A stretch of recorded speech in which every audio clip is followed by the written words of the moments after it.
لله رب العالمين والعاقبة للمتقين والصلاة والسلام على سيد المرسلين وعلى آله وصحبه أجمعين. أما بعد فأعوذ بالله من الشيطان الرجيم. بسم الله الرحمن الرحيم. شهد الله أنه لا إله إلا هو والملائكة وأولو العلم قائما بالقسط لا إله إلا هو العزيز الحكيم. صدق الله العظيم. معزز مہمان محترم، علماء کرام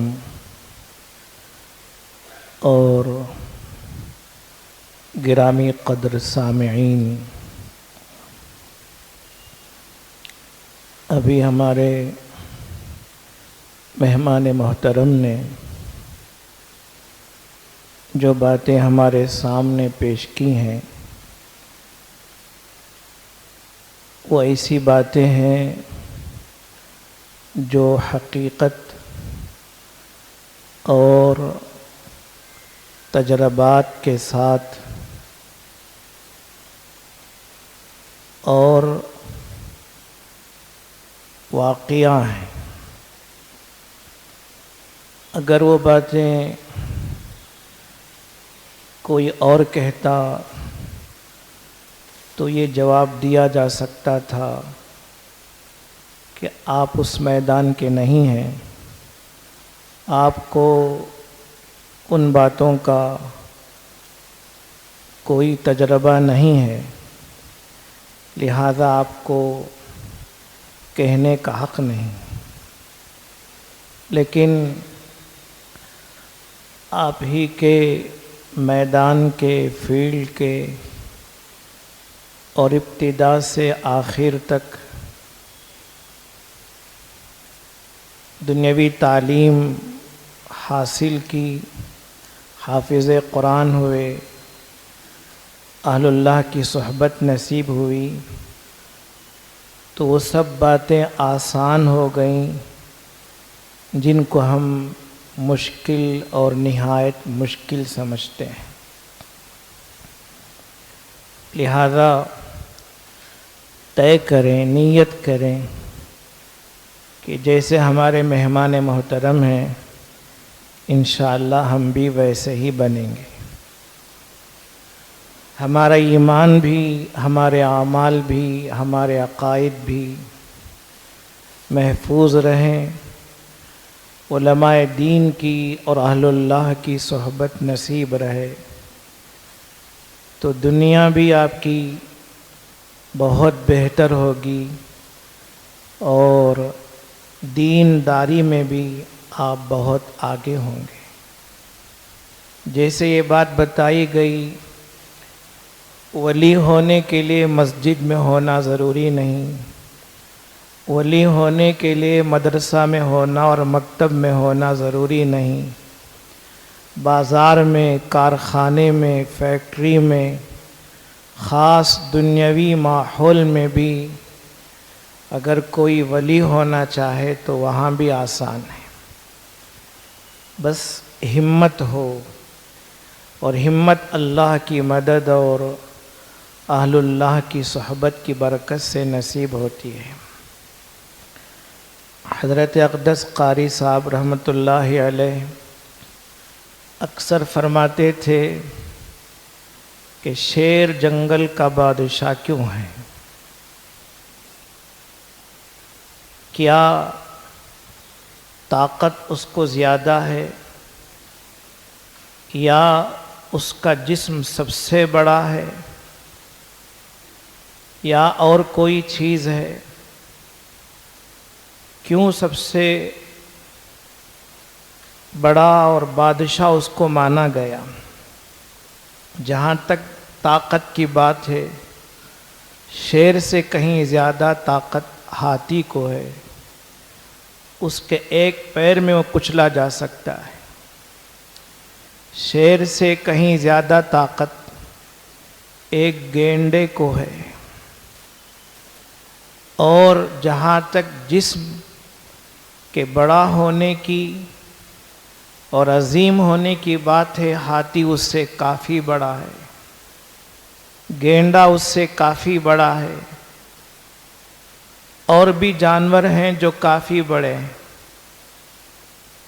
پوچھتے تھے حضرت، اور آخر میں فرماتے تھے دیکھو، شیر جنگل کا بادشاہ اس لیے ہے کہ اس میں ہمت سب سے زیادہ ہے، اور جانوروں میں وہ ہمت نہیں جو شیر میں ہے۔ شیر یہ نہیں دیکھتا کہ میرے سامنے کون ہے، مجھ سے کم طاقت والا ہے یا بڑی طاقت والا ہے، یا مجھ سے چھوٹا جسم رکھتا ہے یا بڑا جسم رکھتا ہے، یہ نہیں دیکھتا، وہ حملہ کر دیتا ہے چاہے بعد میں کچھ بھی ہو۔ تو یہ جو ہمت کی بات ہے بڑی اہم اور پتے کی بات ہے۔ آدمی ہمت کرے، اور ہمت بھی صحیح دائرے میں رہ کر، ایسا نہیں کہ دائرہ غلط ہو جائے اور اپنی ہمت دکھا دے، وہاں عقل مندی کی بھی ضرورت ہے، اور اللہ سے مدد مانگنے کی بھی ضرورت ہے، اہل اللہ سے مشورہ لینے کی بھی ضرورت ہے۔ ان سب باتوں کے ساتھ ہمت ہوگی تو ضرور اللہ کی مدد شامل حال ہوگی، اور ہوتی ہے۔ لہذا آج آپ کے درمیان آ کر مجھے اتنی مسرت ہوئی کہ میں اس کو الفاظ میں بیان نہیں کر سکتا کہ تقریباً 98% ایسے ہیں جن کے سروں پر ٹوپی ہے، اور بہت سے ایسے ہیں کہ ان کے چہروں پر داڑھی ہے۔ اللہ تعالیٰ استقامت نصیب فرمائے، اور جو بعض اپنے سر پر ٹوپی نہیں پہنتے ہیں وہ بھی ہمت کریں اور نیت کریں کہ ہم بھی پہنیں، اس لیے کہ ٹوپی جو سر سے نکلی ہے وہ ادھر چند سالوں سے ہی نکلی ہے، 8-10 سالوں سے، یا کہیے 12, 13, 14, 15 سالوں سے، آہستہ آہستہ، ورنہ اس سے پہلے تصور نہیں تھا کہ کسی مسلمان کے سر سے ٹوپی نکل جائے، یہ تصور مشکل تھا۔ ہم شہر وشارم میں جب داخل ہوتے تھے تو پورے شہر میں کوئی ایک بھی بغیر ٹوپی کے نظر نہیں آتا تھا، وہی ماحول تقریباً یہاں کا تھا اور دوسرے شہروں کا بھی تھا۔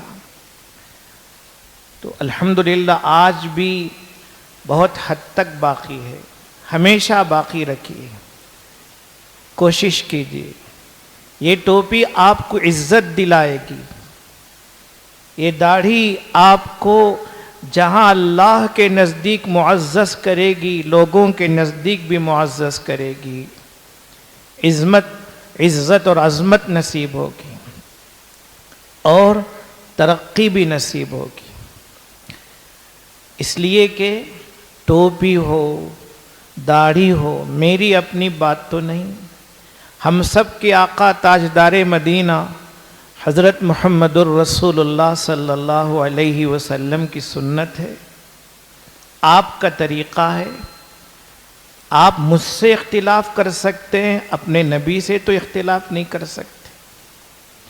اسی لیے کسی نے کہا، ناصحہ مت کر نصیحت دل میرا گھبرائے ہے، ناصحہ مت کر نصیحت دل میرا گھبرائے ہے، میں اسے سمجھوں ہوں دشمن جو مجھے سمجھائے ہے۔ ہم نیت کریں کہ علماء اپنی طرف سے کوئی بات نہیں کہتے، اس کی مثال حضرت تھانوی رحمہ اللہ نے دی ہے، اور بڑی پیاری مثال دی ہے کہ ڈاکٹر کسی کو بیمار نہیں بناتا ہے، کہ خدا نہ خواستہ کہ فلاں کے تعلق سے کہہ دے کہ تمہیں کینسر ہے، کسی کے تعلق سے فیصلہ کرے کہ تمہیں شوگر ہے، کسی کے تعلق سے فیصلہ کرے کہ تمہیں بی پی ہے. کوئی ڈاکٹر سے لڑتا نہیں، جھگڑتا نہیں، اختلاف نہیں کرتا. وہ یہ سمجھتا ہے یہ میرا محسن میرے اوپر احسان کرنے والا ہے، اور بڑا احسان کرنے والا ہے کہ میرے اندر جو مرض ہے اس کو بتایا، جو بیماری ہے اس کو بتایا. لہذا ڈاکٹر کسی کو بیمار نہیں بناتے ہیں، بیمار ہے یہ بتاتے ہیں کہ فلاں بیمار ہے، یہ بتاتے ہیں، کسی کو بیمار نہیں بناتے.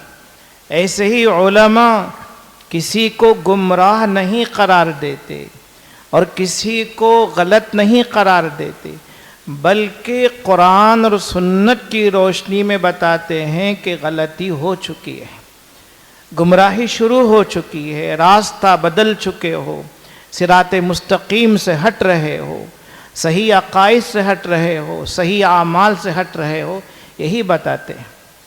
لہٰذا اس بات کو مد نظر رکھیں اور اپنی زندگی کو بہتر سے بہتر بنانے کی فکر کریں کہ دیندار ہوں گے، آپ کی زندگی اتنی اچھی ہوگی، اتنی اچھی ہوگی کہ آپ لفظوں میں بیان نہیں کر سکتے. آپ کے گھر والے، ماں باپ خوش ہو جائیں گے، اولاد خوش ہو جائے گی، اور عورتیں بیویاں خوش ہو جائیں گی، اور ماحول خوش ہو جائے گا، اور خود آپ نہایت مطمئن رہیں گے. تو اسی لیے کہا جاتا ہے اپنی ایمان کی حفاظت اور اپنے اعمال کی حفاظت، اپنے عقائد کی حفاظت کریں. اور کیسے کریں؟ ایک طریقہ تو وہ ہے کہ مکتب میں، مدرسے میں آئیں، اور ایک آسان طریقہ ہے کہ آپ اپنے ہی کام میں رہیں، ہر ایک اپنا اپنا کام کرتا رہے. ہاں، علماء کی، اولیاء اللہ کی صحبت حاصل کر لے. بہت بڑی چیز ہے، بڑی قیمتی چیز ہے، اس کا کوئی بدل نہیں، کہ آپ کے کاموں میں کوئی فرق نہیں آئے گا. جیسے آپ نے مثال دی کہ اللہ والوں نے آپ کو آپ کے ہی راستے پر ڈالے رکھا، اور اسی راستے سے سیدھے راستے پر چلنے کی ہدایت دی، لہذا یہی کہا جائے گا. تو آج کمی تو یہی ہے کہ ہمارے بچے اچھے ڈاکٹر نہیں بنتے، اچھے انجینئر نہیں بنتے، اچھے لائر نہیں بنتے. کمی تو یہی ہے، اسی بات کی شکایت کی جاتی ہے. لہذا ہر میدان میں آئیں اور بہتر سے بہتر بننے کی کوشش کریں، اور آپ جس کام میں لگے ہوئے ہیں، جس آپ کی نوکری ہے، جو آپ کی نوکری ہے، اس نوکری میں بھی آپ بہترین نمونہ بن سکتے ہیں. لہذا پہلی بات تو یہ ہے کہ علماء کی اور اہل اللہ کی صحبت حاصل ہو جائے. یہ بہت بڑی چیز ہے کہ نیک لوگوں کی صحبت سے آدمی خود بخود نیک ہوتا ہے، اسے کچھ کرنے کی ضرورت نہیں. اور نیک صحبت سے کون سی چیزیں ہٹاتی ہیں یہ بھی سامنے رکھیں. بہت سی چیزیں ہیں جو نیک صحبت سے ہٹاتی ہیں. ان میں سے خاص طور پر آج کے زمانے میں موبائل فون ہے. آج کے زمانے میں، پہلے زمانے میں جو گزشتہ 20-25 سال پہلے کا زمانہ ہے، وہ زمانہ اور یہ زمانہ دیکھیں. اس زمانے میں گھر کا اور گلی کا ماحول ایک ہوتا تھا، تقریباً ایک ہوتا تھا. لہٰذا بچے گلی کوچوں میں کھیلتے رہتے، لیکن گھر آ کر وہی نیک رہتے. کوئی زیادہ فرق نہیں ہوتا. کوئی برا آدمی مل جاتا، برا دوست مل جاتا تو کچھ برا ہو جاتا تھا، ورنہ عام طور پر بچے گلی کوچے میں کھیلتے. پھر جیسے ہی اذان ہوتی مسجد چلے جاتے، مکتب میں چلے جاتے، علماء کے پاس آ کر بیٹھ جاتے. لیکن آج کسی سے نہ ملیے، تنہا رہیے، صرف اپنے فون کی وجہ سے عقائد بھی خراب ہو سکتے ہیں، ایمان بھی خراب ہو سکتا ہے، عمل بھی خراب ہو سکتا ہے، اخلاق بھی خراب ہو سکتے اور ہو رہے ہیں. یہ نہیں کہ ہو سکتے ہیں بلکہ ہو رہے ہیں. ہمارے عقائد بھی ہمارے فون سے خراب، ہمارے اعمال بھی ہمارے فون سے خراب، اور ہمارے اخلاق بھی ہمارے فون سے خراب ہیں. لہٰذا سب سے پہلے طے کریں. ہم نہیں منع کرتے کہ آپ فون استعمال نہ کریں، آپ فون ضرور استعمال کریں، اور اس کے اندر جس قدر سہولیات ہیں ان سہولیات کا استعمال کریں. جو وہاں آسانی ہے ہر ایک آسانی کو اختیار کریں، لیکن دیکھ لیں مجھے اللہ کہاں تک اجازت دے رہے ہیں، میرے نبی میرے رسول کہاں تک اجازت دے رہے ہیں، میرا اسلام مجھے کہاں تک اجازت دے رہا ہے. یہ سامنے رکھیں. اجازت دے رہا ہے الحمدللہ استعمال کریں. حد ہے اور یہاں تک اجازت ہے، یہاں سے اجازت نہیں تو پھر بچ جائیں. بچیں اور آسان ہے. چند دن پہلے ایک نوجوان کا انتقال ہو گیا، چند دن پہلے. تو اس نوجوان کے تعلق سے مجھے معلوم ہوا کہ اس بچے کی کبھی فون پر نظر پڑتی تو وہ اکثر اللہ کے حضور توبہ کرتا تھا، روتا تھا کہ فون میں غلط چیز پر نظر پڑ گئی، عورت پر نظر پڑ گئی، ننگی تصویر پر نظر پڑ گئی، یا اور کوئی چیز ہو گئی. اللہ نے اس کو بلا لیا. انشاءاللہ وہ جنتی ہے. ایک ایک بیان سن کر کہتا تھا کہ اس بیان میں یہ بات کہی گئی اور میں خلاف کر رہا ہوں، میں غلطی پر ہوں. یہ جذبہ الحمدللہ کیسے پیدا ہوا؟ چند مہینوں پہلے میں آٹو سے کہیں جا کر واپس اپنے گھر پر اترا، اور میں نے آٹو والے سے کہا اگر آپ کا جی پے ہے تو بتائیے میں پیسے بھیج دوں. تو اس نے کہا حضرت میرے پاس جو بڑا اینڈرائڈ فون ہے نہیں ہے، آپ پیسے دے دیں، نوٹ دے دیں، میرے پاس نہیں ہے. میں نے کہا کیوں؟ ساری خرابی فون سے آتی ہے، اس لیے میں نے فون کا استعمال چھوڑ دیا. میرے پاس کی پیڈ فون ہے، میں وہی رکھا ہوا ہوں، میرے پاس وہ فون نہیں ہے. اللہ اکبر. ہم سمجھتے ہیں آٹو ڈرائیورز جتنے ہیں تقریباً سب غلط ہیں، خراب راستے پر چل رہے ہیں. لیکن ہمارے حضرت قاری صاحب رحمۃ اللہ علیہ سے ایک صاحب نے پوچھا کہ مجھے ایک رشتہ بنگلور سے آیا ہوا ہے. ایک صاحب نے پوچھا بنگلور سے مجھے ایک رشتہ آیا ہوا ہے، آپ کیا فرماتے ہیں؟ حضرت نے کہا الحمدللہ. کہا انہوں نے کہا میں نے سنا ہے وہاں کی لڑکیاں بہت آزاد ہیں، لڑکیاں وہاں بہت آزاد ہیں، تو میں کیسے اطمینان کروں؟ حضرت نے فوراً جواب دیا کہ آپ کو نہیں معلوم کانٹوں کے درمیان ہی گلاب ہوتا ہے، کانٹوں کے درمیان میں ہی گلاب ہوتا ہے. لہٰذا ان کا رشتہ ہو گیا، اور ویسے ہی جیسے حضرت نے فرمایا کہ گلاب کی طرح سے نیک بیوی نصیب ہو گئی. تو ایک ہمارا تصور ہے کہ جتنے ہیں آٹو ڈرائیورز پورے یا اکثر خراب ہیں، لیکن میں تو حیران رہ گیا.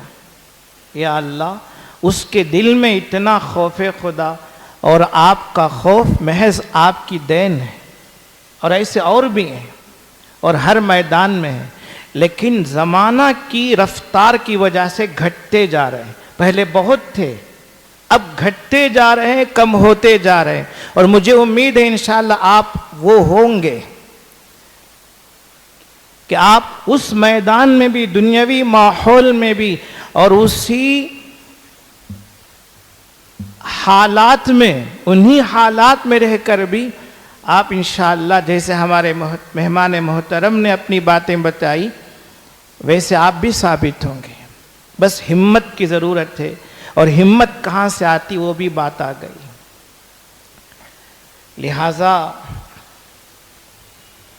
یہ آئی ٹی والوں کا مجمع ہے، اکثر وہی ہیں.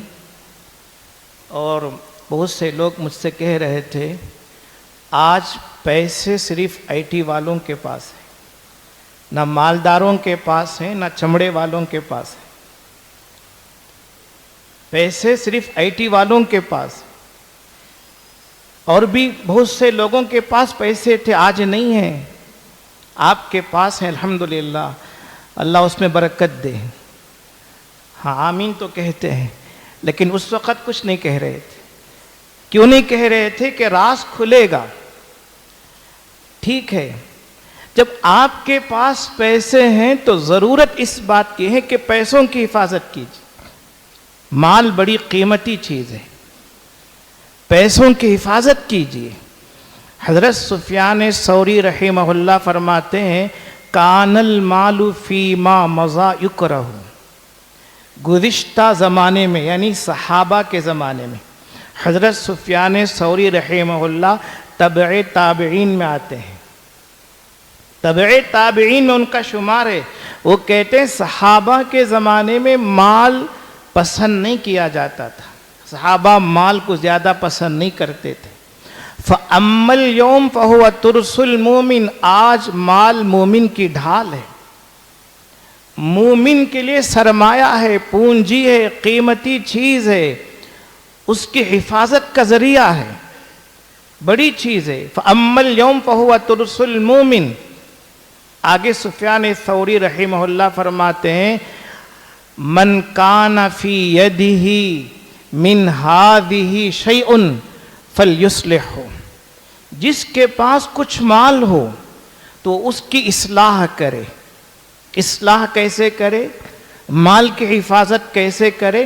اسے کارآمد بنائے، اسے کسی اچھے کاروبار میں لگائے، اس کو کسی اچھی جگہ استعمال کرے.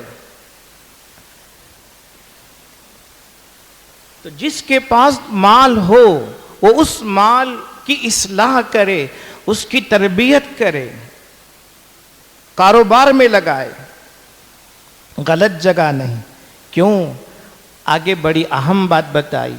فرمایا کہ اگر یہ دینار و درہم نہ ہوتے تو یہ بادشاہ لوگ ہم کو ہاتھوں کا رومال بنا لیتے کہ جیسے چاہے ویسے استعمال کرتے. یہ مال ہی تو ہے کہ جس کی وجہ سے ہم کسی کے آگے جھکتے نہیں ہیں. اگر یہ مال نہ ہوتا تو یہ بادشاہ لوگ ہمیں ہاتھوں کا رومال بنا لیتے کہ ہاتھوں کا رومال ہے، جیسے چاہے ویسے استعمال کرو. کبھی چہرہ پونچھ لیتے ہیں اور تو کبھی گندگی بھی پونچھ لیتے ہیں، وہ بھی صاف کر لیتے ہیں. لہٰذا مال ہے تو اس کی حفاظت کرو. اگر یہ دینار و درہم نہ ہوتے تو یہ بادشاہ لوگ ہم کو ہاتھوں کا رومال بنا لیتے. اور آگے فرمایا ایک ایسا زمانہ آنے والا ہے، بلکہ شروع ہو چکا ہے. اگر آدمی محتاج ہوگا تو سب سے پہلے مال حاصل کرنے کے لیے اپنا دین ہی بیچ دے گا. فَإِنَّهُ زَمَانٌ إِنِ احْتَاجَ.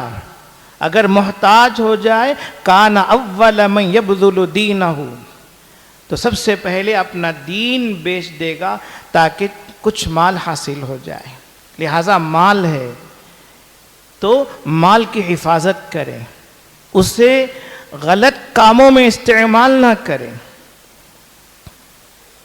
بہت سے غلط کام ہیں، میں ان کاموں کو یہاں بتانا نہیں چاہتا. آپ کی بڑی عزت ہے، آپ کی بڑی قدر ہے.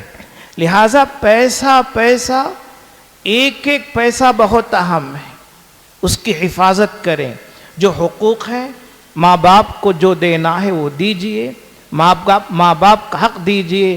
شادی شدہ ہیں تو بیوی کا حق دیجئے، اولاد کا حق دیجئے اور حفاظت کیجئے، زکوٰۃ دیجئے، صدقہ فطر ادا کریں اور حفاظت کریں۔ ہمارے حضرت اقدس فقیہ الامت مفتی محمود حسن صاحب گنگوہی رحمۃ اللہ علیہ جب کانپور میں پڑھاتے تھے تو آپ کی تنخواہ 70 روپے تھی، آپ کی تنخواہ 70 روپے تھی۔ حضرت فرماتے ہیں 60 روپے میں ہر مہینہ اپنے گھر بھیج دیتا تھا، 60 روپے اپنے گھر بھیج دیتا تھا۔ 10 روپیوں میں میرے لیے دونوں وقت کا کھانا، سال بھر میں 1 یا 2 جوڑے، چپل اگر ٹوٹ گئی تو اس چپل کی مرمت یا نئی چپل خریدنا اور صابن وغیرہ اسی سے خریدنا، مہمان آ گئے تو انہی 10 روپیوں میں سے اس کے لیے کچھ انتظام کرنا، تو 10 روپیوں ہی میں میری ساری ضروریات پوری ہوتی تھی، پھر بھی الحمدللہ کچھ نہ کچھ بچا کر رکھتا تھا۔ رکھتے رکھتے انہی 10 روپیوں میں اللہ نے مجھے 2 حج کرنے کی توفیق دی، 1 نہیں 2 حج ادا کرنے کی توفیق دی۔ اللہ اکبر، کیسی برکت ہے۔ کیا آپ کا پیسہ حلال نہیں ہے؟ بتائیے، آپ محنت کرتے ہیں اور راتوں میں جاگتے ہیں اور کبھی شفٹ بدلتی ہے تو دن میں، کبھی رات میں، زیادہ تر رات میں، اور وقت بے وقت کام کرتے ہیں، خون پسینہ ایک کر کے کماتے ہیں، تو ان پیسوں کی قدر کیوں نہیں؟ لہذا آپ آگے چل کر قوم کے معمار ہوں گے۔ معمار یعنی قوم کو سنبھالنے والے، قوم کا نظام اپنے ہاتھ میں رکھیں گے، قوم کو لے کر چلیں گے، اور آپ چلیں گے، آپ کو دیکھ کر آپ کے بعد آنے والے اسی راستے پر چلیں گے۔ جیسے ابھی مہمان محترم نے بات بتائی حضرت کے حوالے سے، یہاں بڑی محنت کے بعد یہ مجمع جوڑا گیا ہے، بہت محنت ہوئی۔ ہمارے مفتی مصباح اللہ صاحب کو اللہ بہت جزائے خیر دے، انہوں نے اس کو اپنا اوڑھنا بچھونا ایک بہت بڑی فکر بنا لیا کہ IIT میں جو لوگ ہیں سب آئیں، زیادہ سے زیادہ آئیں، لیکن میرا خیال ہے پورے نہیں آئے ہوں گے، اور بھی بہت سارے ہوں گے، تو ایک حد ہوتی ہے، اسی حد پر ہی کام ہو سکتا ہے۔ لیکن آپ نیت کریں کہ کم سے کم ہم میں سے ہر ایک 10 کو ہدایت کا ذریعہ بنے گا، 10 کے لیے، تو پھر بات پھیلے گی، بڑھے گی، اس کے فائدے سامنے آئیں گے۔ لہذا پیسوں کی بہت قیمت ہے۔ اس کا مطلب یہ نہیں کہ میں آپ کو دعوت دے رہا ہوں کہ آپ بخیل بن جائیں، یہ نہیں ہے۔ بخیلی اور بخالت بھی جائز نہیں، ہاں حدود میں رہتے ہوئے آپ کبھی اچھا کھانا کھا سکتے ہیں، لیکن آپ سوچ لیجئے میں پیر کس قدر پھیلاؤں، کہاں تک پھیلاؤں؟ کیا میں اپنے دوستوں کے ساتھ آ جاؤں تو آزاد ہو جاؤں؟ یہ بھی سوچ لیجئے۔ سوچ کر آپ اپنا ایک مستقبل کا نظام بنائیے کہ میرا فیوچر کا کیا نظام ہوگا، کیسا میں اپنا مستقبل بناؤں کہ مالی حالت کے اعتبار سے بھی مضبوط رہوں، دین میں بھی مضبوط رہوں، اور دنیا بھی میری اچھی رہے، میری اولاد بھی اچھی رہے، کھاتی پیتی رہے، گھر والے بھی خوش رہیں، اور میری طرف سے اسلام کی اور دین داروں کی خدمت بھی ہوتی رہے۔ آپ ایک نظام بنائیے۔ افسوس ہوتا ہے اس وقت جب اپنا نظام ہمارے سامنے نہیں ہوتا، بس صبح ہوتی ہے، شام ہوتی ہے، عمر یوں ہی تمام ہوتی ہے۔ صبح ہوتی ہے، شام ہوتی ہے، عمر یوں ہی تمام ہوتی ہے۔ یہ نہیں ہونا چاہیے۔ ہماری صبح بھی ایک سبق دے، ہماری شام بھی ہم کو ایک سبق دے اور رات سے بھی ہم کو ایک سبق ملے. ایسی محتاط زندگی گزاری ہے. تفریح کیجئے، اسلام منع نہیں کرتا. اگر آپ کہیں جا رہے ہیں تو جائیے، وہاں بھی جائز حدود میں رہ کر خرچ کیجئے. کبھی کبھی تفریح ہو سکتی ہے اور اچھا کھا سکتے ہیں، پی سکتے ہیں، لیکن آج کل جو طریقہ چل پڑا ہے، ہر ہفتے میں ایک دن یا جب کبھی دل چاہے اس وقت ہم ہوٹل کے حوالے ہو جائیں. اور آپ کو معلوم نہیں کہ آج بوڑھوں سے کہیں زیادہ نوجوانوں کی موت ہو رہی. بوڑھوں سے کہیں زیادہ، بوڑھے بہت کم مر رہے ہیں.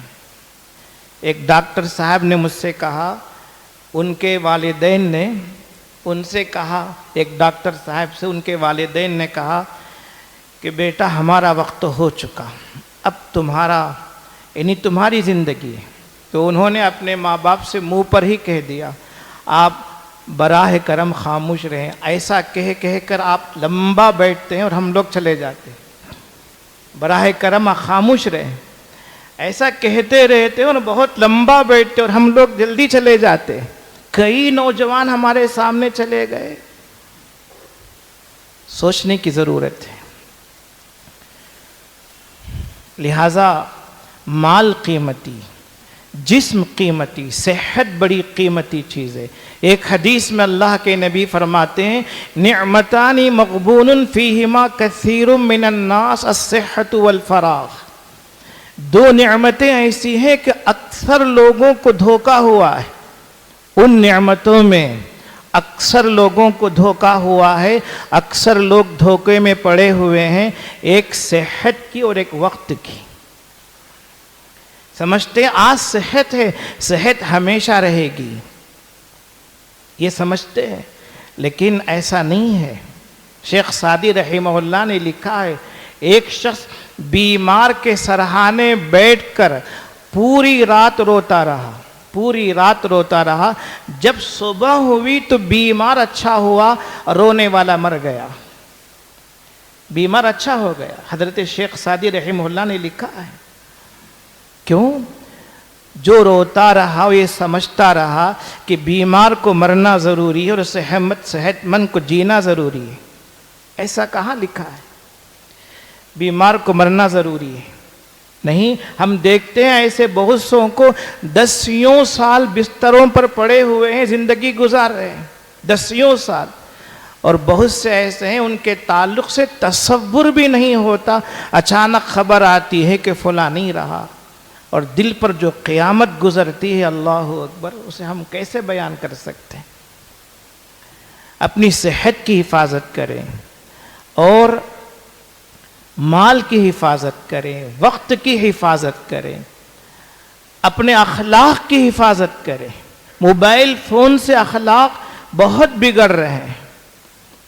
اخلاق کو بگڑنے نہ دیں.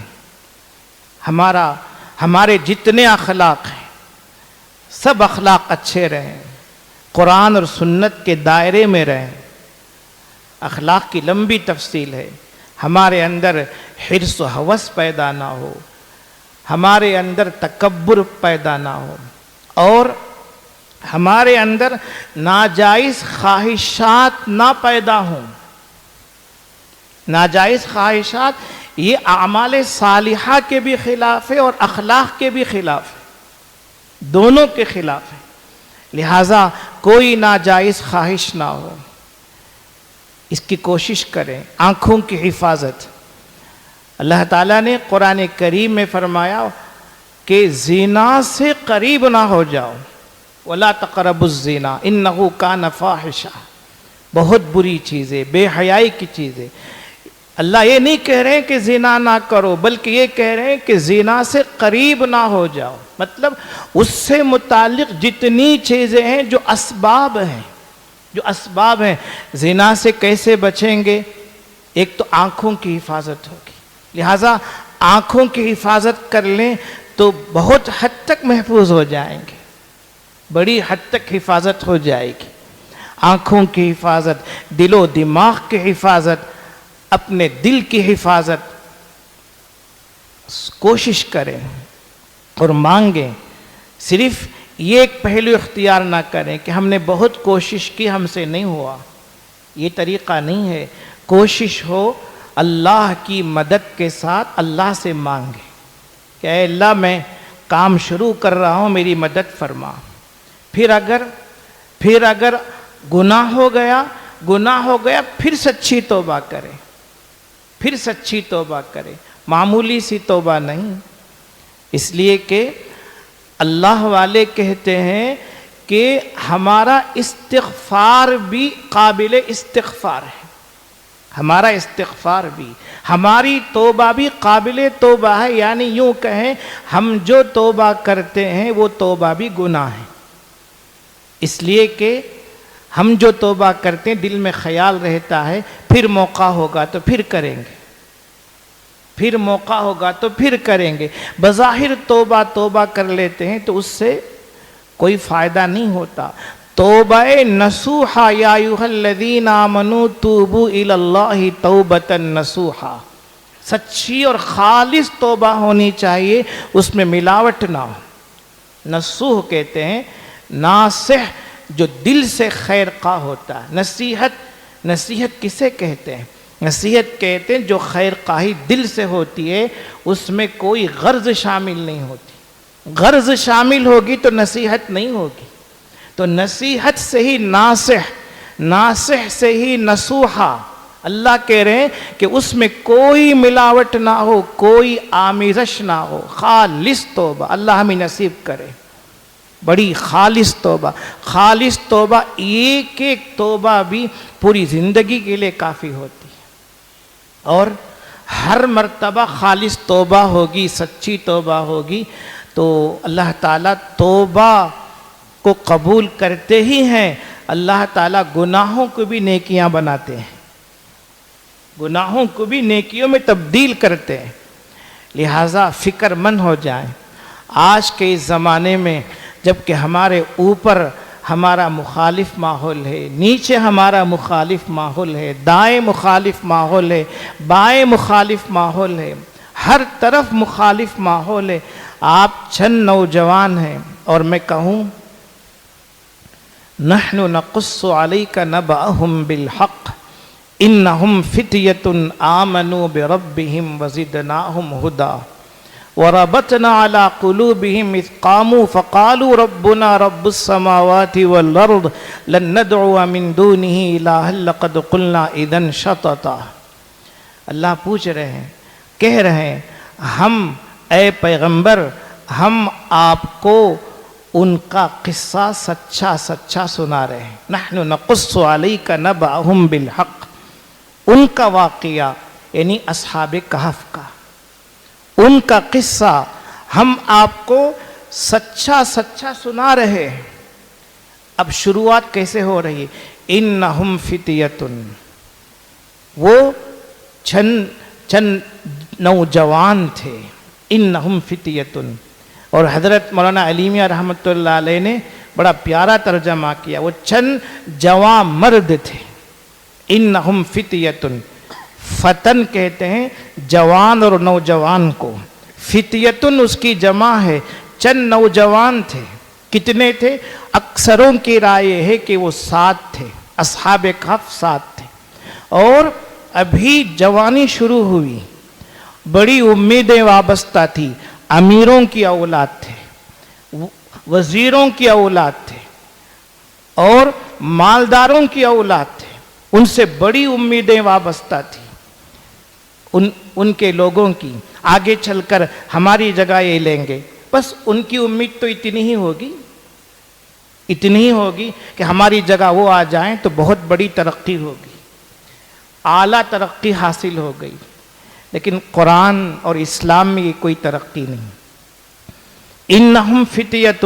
اللہ تعالیٰ پہلا جملہ ہی فرما رہے ہیں وہ چند نوجوان تھے، جوان مرد تھے. انہم فتیۃ آمنوا بربہم. وہ اپنے پروردگار پر ایمان لائے. آمنوا بربہم. کیسے ایمان لائے؟ کہتے ہیں ان 7 کے علاوہ 8واں کوئی ایماندار تھا ہی نہیں. وہی 7 ایماندار تھے، وہی ایمان لے کر آئے. اور وہ بھی کچھ دیر پہلے کافر و مشرک تھے، کچھ دیر کے بعد ایمان لائے۔ پورا قصہ سنانا مقصود نہیں ہے۔ انہم فتیۃ آمنوا بربہم وزدناہم ھدی، ہم نے ہدایت بڑھا دی، ہدایت میں اضافہ کر دیا۔ کیسے؟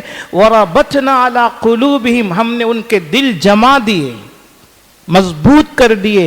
اذ قاموا فقالوا ربنا رب السماوات والارض، جبکہ بادشاہ کے سامنے کھڑے ہو کر کہنے لگے ہمارا اور آسمانوں اور زمین کا پروردگار، ربنا رب السماوات والارض، کہنے لگے اللہ ہمارا اور آسمانوں اور زمین کا پروردگار ہے۔ صرف ہمارا نہیں، تمہارا بھی، آسمانوں کا بھی اور زمین کا بھی۔ ربنا رب السماوات والارض لن ندعو من دونه الہا لقد قلنا اذا شططا، ہم ہرگز اس کے سوا کسی کو خدا نہیں تسلیم کریں گے، معبود برحق تسلیم نہیں کریں گے، خدا کہہ کر نہیں پکاریں گے اگر ہم نے یہ غلطی کی۔ لقد قلنا اذا شططا، ہم نے غلط بات کہہ دی، بہکی ہوئی بات ہم نے کہہ دی اگر ہم کسی اور کو خدا تسلیم کریں۔ سات کے ساتوں نے یہ کہا۔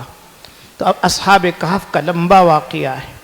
پھر اللہ تبارک و تعالیٰ نے ان کی حفاظت کی، ظالموں سے 309 سال تک سوتے رہے، 309 سال تک، اور 309 سال کے بعد جب بیدار ہوئے تو پورا کا پورا علاقہ مسلمان ہو چکا تھا۔ بادشاہوں کے سامنے یہ جرأت، تو ہمت کیجیے اور طے کیجیے ہم کو انشاءاللہ مرتے دم تک اسلام پر جینا ہے، احکام شریعت پر زندگی گزارنی ہے۔ اس لیے کہ آپ جماعت کے پابند ہیں، میرے پابند ہیں، علماء کے پابند ہیں، والدین کے پابند ہیں، یہ بہت بات کی چیز ہے۔ سب سے پہلے اللہ اور اس کے رسول کے پابند ہیں، خدا کے قرآن کے پابند ہیں۔ قرآن آپ سے ہم سے یکساں مخاطب ہے، ایک ساتھ خطاب کرتا ہے۔ یا ایھا الذین آمنوا آمنوا، کہتا ہے ایمان والو ایمان لاؤ۔ ایمان والے تو ہیں، پھر کیا ایمان لائیں؟ ایمان والے تو ہیں۔ یا ایھا الذین آمنوا آمنوا، ایمان والو ایمان لاؤ، یعنی ایمان پر ثابت قدم رہو، ایمان کی تجدید کرتے رہو، ثابت قدم رہو۔ اور ثابت قدم رہنا بھی مستقل نے کی ہے۔ الحمدللہ اللہ نے ایمان دیا، ہم یہ سمجھتے ہیں ہم نے نماز پڑھی تو نیکی مل گئی، روزہ رکھا نیکی مل گئی، اور ہم نے صدقہ کیا نیکی مل گئی۔ بے شک اللہ کی توفیق سے جو ایمان ملا ہے، اس ایمان پر بھی مستقل ثواب مل رہا ہے، اور اس ایمان کی تجدید ہوتی رہے، یہ ایمان مضبوط ہوتا رہے تو اس پر بھی اللہ کی طرف سے اجر دیا جا رہا ہے اور اجر دیا جائے گا۔ یا ایھا الذین آمنوا آمنوا باللہ ورسولہ والکتاب الذی، لہذا ہماری اصلاح ہونا ہے۔ حرام جگہوں میں ہمارا کوئی پیسہ خرچ نہ ہو۔ سوچ لیں، ہم پیسوں کے محافظ ہیں، مالک نہیں۔ اس لیے کہ قیامت میں جو 5 سوالات و جوابات ہوں گے، اس میں یہ بھی ہے من این اکتسب وفیما انفقا، پیسے کہاں سے لیے اور کہاں خرچ کیے۔ ہم لینے میں بھی پابند ہیں، حرام جگہوں میں نوکری نہیں کر سکتے، حرام کاروبار نہیں کر سکتے۔ یہ ہے کہ لینے میں ہم پابند ہیں، حرام طریقے سے پیسے ہمارے پاس نہیں آ سکتے۔ اور آج تو ایک بڑا شور ہے، بلڈنگ کا دور ہے، بہت شور سنتے ہیں کہ فلاں بستی میں سب سے پہلے یہ کام شروع ہوا اور آج آمبور سب سے آگے۔ یہ مصیبت کیا ہے آج تک ہمیں سمجھ میں نہیں آئی۔ لوگوں سے ہم نے سمجھنے کی کوشش کی کہ یہ بلڈنگ کیا ہوتی ہے اور کیسے یہ کاروبار بنتا ہے، تو لوگوں نے سمجھایا لیکن سمجھ میں نہیں آیا۔ لیکن آپ لوگ ہم سے بہت زیادہ عقل مند ہیں، بہت سمجھ گئے، اور بہت سارے سمجھ کر وہی کاروبار کر رہے ہیں۔ اور بہت حد تک آگے بڑھ گئے، اور ان کو دیکھ کر بہت سوں کے منہ سے پانی آتا ہے، یا اللہ کہ دیکھتے ہی دیکھتے اتنے پیسے آ گئے، صرف پیسوں کی زیادتی، حالانکہ بیس مضبوط نہیں ہے، صحیح نہیں ہے، بنیاد صحیح نہیں ہے اور مضبوط نہیں ہے، صرف گنتی ہو رہی ہے، اتنے پیسے آ گئے، بار بار دبئی کا سفر ہو رہا ہے، بار بار ملیشیا جا رہے ہیں، بار بار یہ ہو رہا ہے، دیکھتے ہی دیکھتے گھر کی تعمیر ہو گئی، نہ جانے کیا کیا ہو رہا ہے، کیا کیا ہو رہا ہے۔ اور یاد رکھو اللہ کی قسم ہے، جیسے پیسے آتے اس سے زیادہ ضائع ہوتے ہیں، اس لیے حرص کرنے کی ضرورت نہیں۔ اللہ نے جو محنت سے آپ کو پیسے دیے ہیں، دے رہے ہیں، اس میں بڑی برکت ہے۔ جیسے میں نے ابھی کہا 10 روپیوں میں ساری ضروریات پوری ہو کر 2 حج نصیب ہو گئے۔ کیا ہمارے پیسے میں یہ بات نہیں آ سکتی اگر ہم صحیح طریقے سے کما کر صحیح طریقے سے خرچ نہ کریں؟ ہاں، اللہ نے ہمارے پیسوں میں برکت رکھی ہے، صحیح طریقہ ہو کمانے کا اور صحیح طریقہ ہو خرچ کرنے کا۔ اسی لیے کہا جاتا ہے کہ صحیح کمانا اور خرچ کرنا آدھی معیشت اسی میں ہے، نصف المعیشہ، درمیانی طریقے سے اقتصاد کہ ہماری معاشی زندگی، کاروباری زندگی کیسے ہو، تو کمانے میں ہم پابند ہیں، خرچ میں پابند ہیں، ضائع ہو جائے تو جواب دینا ہوگا۔ من این اکتسبہ وفیما انفقہ، اور اللہ گواہ ہے کہ جب جب بھی ہم درد بھری باتیں سنتے ہیں تو بہت پریشان ہوتے ہیں، یا اللہ یہ کیا ہو رہا ہے، دنیا کدھر جا رہی ہے، فَأَيْنَ تَذْهَبُونَ، قرآن میں ہے سورہ تکویر میں، فَأَيْنَ تَذْهَبُونَ، تم کہاں جا رہے ہو، کدھر تم کو جانا تھا، کہاں جا رہے ہو۔ سوچیں، ہم میں سے ہر ایک مخاطب ہے، ذمہ دار ہے، اپنے اپنے دل سے خطاب ہو کہ میں کہاں جا رہا ہوں، ہم کہاں جا رہے ہیں۔ لہٰذا کوشش کریں اور اپنی زندگی کی حفاظت۔ آپ جمعوں میں جو خطبہ ہوتا ہے اس خطبے کو اکثر سنتے رہیں گے۔ ایک خطبہ ہے، اس کے چند الفاظ پڑھتا ہوں کہ ہر خطیب تقریباً یہ خطبہ پڑھتا ہے، کہتا ہے فَلْيَتَزَوَّدِ الْعَبْدُ مِن نَفْسِهِ لِنَفْسِهِ وَمِنْ حَيَاتِهِ لِمَوْتِهِ وَمِنْ شَبَابِهِ لِكِبَرِهِ وَمِنْ دُنْيَاهُ لِآخِرَتِهِ فَإِنَّ الدُّنْيَا خُلِقَتْ لَكُمْ وَإِنَّكُمْ خُلِقْتُمْ لِلْآخِرَةِ فَوَالَّذِي نَفْسِي بِيَدِهِ مَا بَعْدَ الْمَوْتِ مِن مُسْتَعْتَبٍ وَلَا بَعْدَ الدُّنْيَا دَارٌ إِلَّا الْجَنَّةُ وَالنَّارُ۔ کیا ہے، ہم سنتے ہیں، مطلب یہ ہے خطیب کہہ رہا ہے حدیث پاک کی زبان سے، حدیث پاک کی زبان سے خطیب کہہ رہا ہے ہر شخص اپنے لیے اپنی ذات سے توشہ تیار کرے، کوئی دوسرا توشہ تیار کر کے نہیں دے گا، کوئی دوسرا کام نہیں آئے گا۔ دنیا میں ہمارے کام نہیں آتے ہیں، دنیا میں کوئی کام آتا ہے، مشکل سے کوئی کسی کا کام آتا ہے۔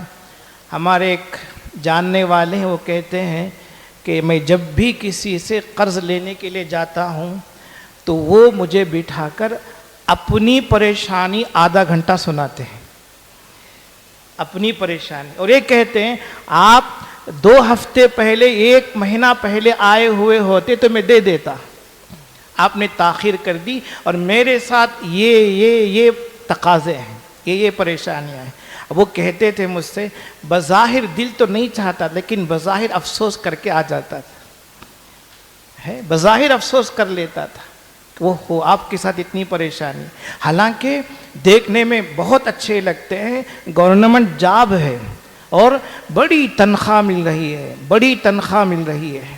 اب ان کے پاس جاتے ہیں قرض لینے کے لیے، وہ اپنے تقاضے رکھتے ہیں اور اتنی ساری باتیں ہوتی ہیں۔ تو دنیا میں کوئی کام نہیں آتا، اور کیسے کام آئے گا؟ ہر ایک کو اس کی اپنی زندگی پڑی ہے، ہر ایک یہ دیکھتا ہے، یہ سوچتا ہے میں دے دوں گا تو پتہ نہیں واپس آئے گا یا نہیں آئے گا، واپس آئے گا یا نہیں آئے گا۔ قرآن کریم میں ہے من یقرض اللہ قرضا حسنا، جو اللہ کو بہترین قرضہ دے. جی ایک صاحب کہہ رہے تھے قرض حسنا کا معنی ہے ہمارے معاشرہ میں قرض لے لینا، پوچھنے جائیں تو ہنس کر ٹال دینا. نعوذ باللہ من ذالک. یہ صورت ہے، اس لیے کوئی دینے کے لیے تیار نہیں ہوتا. کیوں؟ ادائیگی نہیں ہوتی، صحیح ادائیگی نہیں ہوتی، وقت پر ادائیگی نہیں ہوتی. بہرحال ہر ایک محتاج ہوتا ہے اور اس کی ایک لمٹ ہوتی ہے، وہاں تک وہ برداشت کرتا ہے، اس سے آگے نہیں. تو دنیا میں کوئی کسی کے کام نہیں آتا ہے تو آخرت میں کیسے کوئی کام آئے گا؟ اس لیے حدیث کی زبان سے فَلْيَتَزَوَّدِ الْعَبْدُ مِن نَفْسِهِ لِنَفْسِهِ، ہر شخص اپنی ذات کے لیے خود ہی توشہ تیار کرے، یعنی اپنی آخرت کے لیے خود ہی اعمال کرے، خود ہی اعمال کرے، اچھے اعمال کرے، اچھے اخلاق رکھے. فَلْيَتَزَوَّدِ الْعَبْدُ مِن نَفْسِهِ لِنَفْسِهِ وَمِنْ حَيَاتِهِ لِمَوْتِهِ، اپنی زندگی میں توشہ تیار کرے اپنی موت کے لیے. وَمِنْ شَبَابِهِ لِكِبَرِهِ، اپنی جوانی میں توشہ تیار کرے اپنے بڑھاپے کے لیے. بڑھاپے میں اپنی جوانی میں تیار کرے کہ بڑھاپے میں ہمارا توشہ ہمیں کام آئے. وَمِنْ حَيَاتِهِ وَمِنْ شَبَابِهِ لِكِبَرِهِ وَمِنْ دُنْيَاهُ لِآخِرَتِهِ، دنیا میں توشہ تیار کرے اپنی آخرت کے لیے. کیوں؟ فَإِنَّ الدُّنْيَا خُلِقَتْ لَكُمْ وَإِنَّكُمْ خُلِقْتُمْ لِلْآخِرَةِ، دنیا تمہارے لیے پیدا کی گئی اور تم خود آخرت کے لیے پیدا کیے گئے ہو. ہم میں سے ہر ایک آخرت کے لیے پیدا کیا گیا. دنیا ہماری خادم ہے، پوری دنیا ہماری خادم ہے. وَسَخَّرَ لَكُم مَّا فِي السَّمَاوَاتِ وَمَا فِي الْأَرْضِ جَمِيعًا مِّنْ، اللہ کہہ رہے ہیں مَا فِي السَّمَاوَاتِ وَمَا فِي الْأَرْضِ، آسمان تک تو ہماری نظر ہے، اس سے آگے ہماری نظر بھی نہیں، علم بھی نہیں. آگے کیا ہے؟ تو اللہ کہہ رہے ہیں آسمانوں میں جو ہے اور زمین میں جو کچھ ہے سب کے سب تمہارے لیے ہم نے قابو میں دے دیا، یعنی ہم نے سب کو تمہارا خادم بنایا. فَإِنَّ الدُّنْيَا خُلِقَتْ لَكُمْ، دنیا تمہارے لیے پیدا کی گئی. وَإِنَّكُمْ خُلِقْتُمْ لِلْآخِرَةِ، اور تم خود آخرت کے لیے پیدا کیے گئے. فَوَالَّذِي نَفْسِي بِيَدِهِ مَا بَعْدَ الْمَوْتِ، قسم اس ذات کی جس کے قبضے میں میری جان ہے، موت کے بعد کوئی بھی مصیبت نہیں ہوگی، کوئی پریشانی نہیں ہوگی، کوئی تھکن کا کام نہیں ہوگا. من مستعتب ولا بعد الدنیا دار الا الجنہ والنار، اور دنیا کے بعد دو ہی دار ہیں، ایک دار جنت ہے، ایک دار جہنم ہے، آخر دوزخ ہے، نار ہے. لہذا اچھے اعمال، اچھے اخلاق، اچھے عقائد رہیں گے، دار آخرت جنت نصیب ہوگی. اگر خدا نہ خواستہ غلط ہو جائے تو دار آخرت میں جہنم جانا پڑے گا. قرآن کریم کی باتیں ہیں، حدیث کی باتیں ہیں. لہذا ہم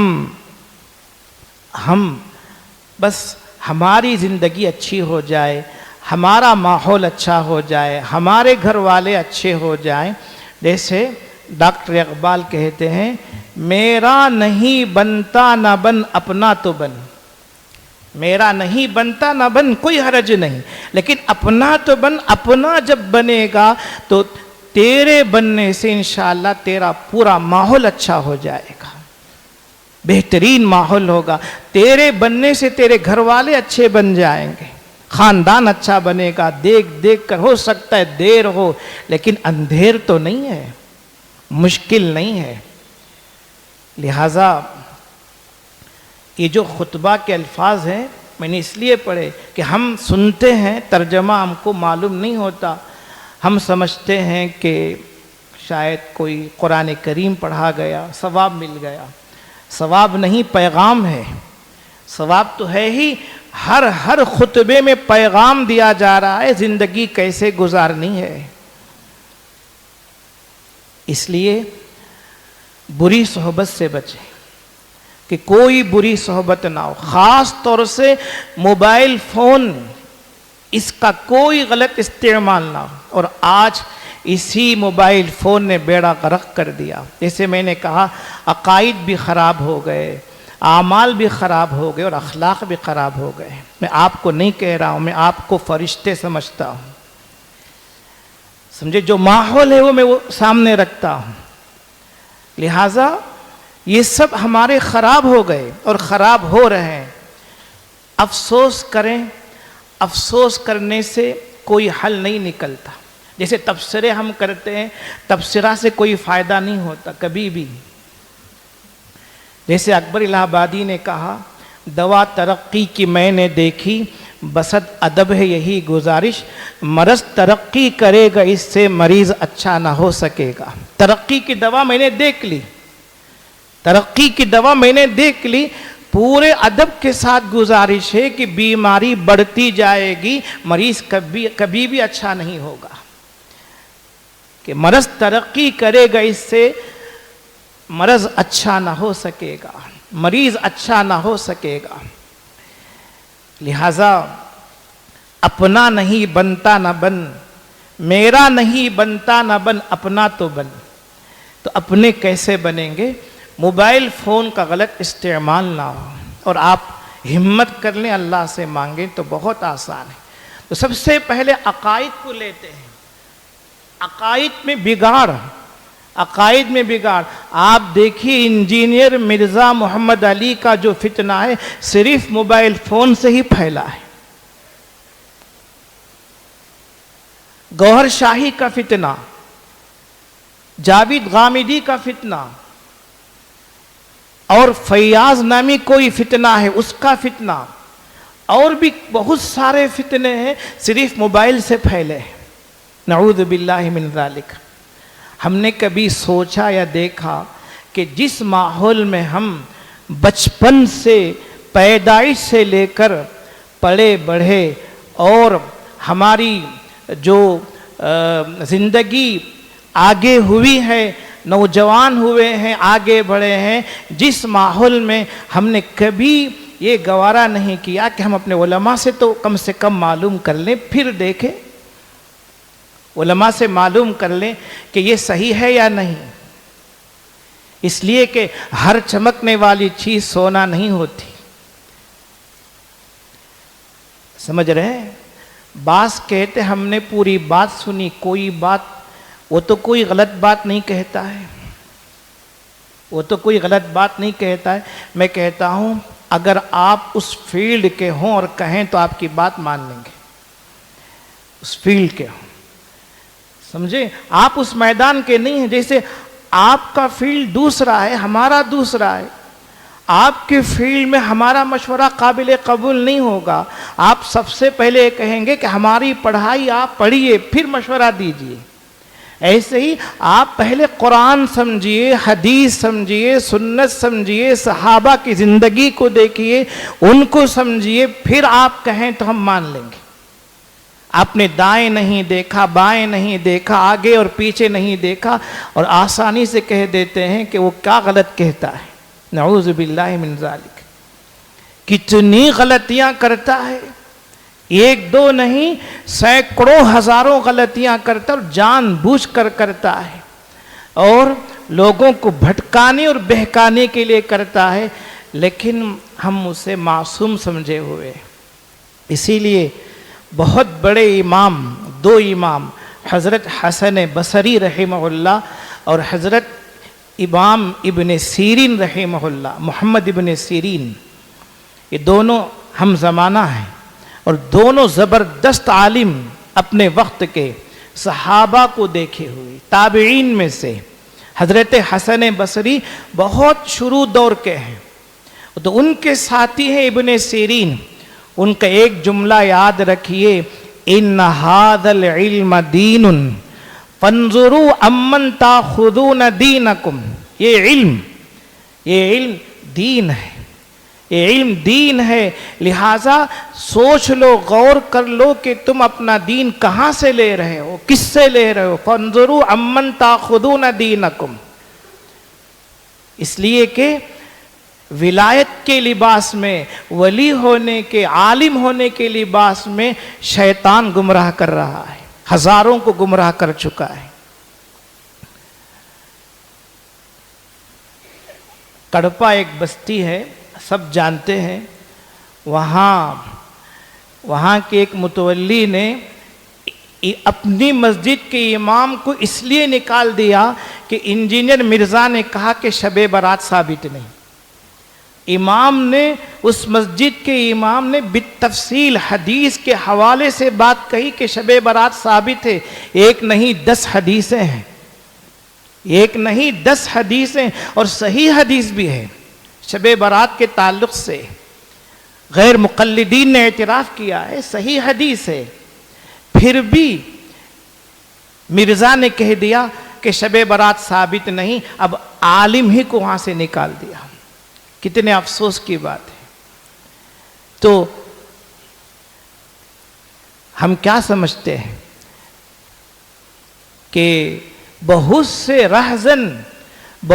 رہزن رہبروں کا لباس پہن کر بیٹھے ہوئے ہیں، وہ اصل میں رہزن ہیں، ڈاکو ہیں، ایمان پر ڈکیٹی، ایمان پر ڈاکہ ڈالنے والے وہ ڈاکو ہیں، ہم ان کو رہبر سمجھے ہوئے ہیں۔ لہذا امام ابن سیرین رحمہ اللہ کہتے ہیں ان ھذا العلم دین، یہ علم دین، یہ علم سراپا دین ہے، لہذا دیکھو کس سے اپنا دین لے رہے ہو۔ پوری تفصیل میں عرض نہیں کر سکتا، باقی کچھ باتیں بتاتا ہوں۔ ہمارے مفتی صاحب، مفتی مصباح اللہ صاحب نے مجھ سے کہا تھا کہ 9:30 بجا کر چھوڑیے، کیا کہا تھا؟ تو دیکھیے ان کی برکت سے ہو جائے۔ تو بہرحال آپ کو کوئی گران تو نہیں گزر رہا ہے، مشکل تو نہیں گزر رہی ہے؟ ہاں، تو اللہ اکبر، ان ھذا العلم دین، یہ علم سراپا دین ہے، دیکھو کہاں سے لے رہے ہو۔ فانظروا عمن تاخذون دینکم، غور کرو، لحاظ فکر کرو، اپنے علماء سے تعلق رکھو، بس ایک ہی بات ہے، علماء سے صحیح تعلق ہو، اولیاء اللہ سے صحیح تعلق ہو، سچا تعلق ہو۔ صرف صحبت بہت بڑی چیز ہے، بہت دور تک آدمی گمراہ ہونے سے بچ جاتا ہے۔ بات تفصیل ہے۔ تو سب سے پہلے عقائد کا فتنہ، جیسے انجینئر کا، گوہر شاہی کا، فیاض کا، جاوید الغامدی کا، اور بھی بہت سارے ہیں، بہت ساروں کے نام معلوم نہیں، لہٰذا آپ معلوم کر لیں۔ دیکھیں، آسانی سے جس حنفیت پر قائم ہے، مذہب حنفیت پر، آسانی سے اسے چھوڑ دیتے ہیں اور برا بھلا کہنے لگتے ہیں، جبکہ قیامت کی علامتوں میں سے ایک علامت یہ کہی گئی لعن آخر هذه الامہ اولہا، اس امت کا آخری طبقہ اولین طبقہ پر لعنت کرے گا۔ آج صحابہ کو برا بھلا کہنے والے ہیں، صحابہ کو، اللہ اکبر۔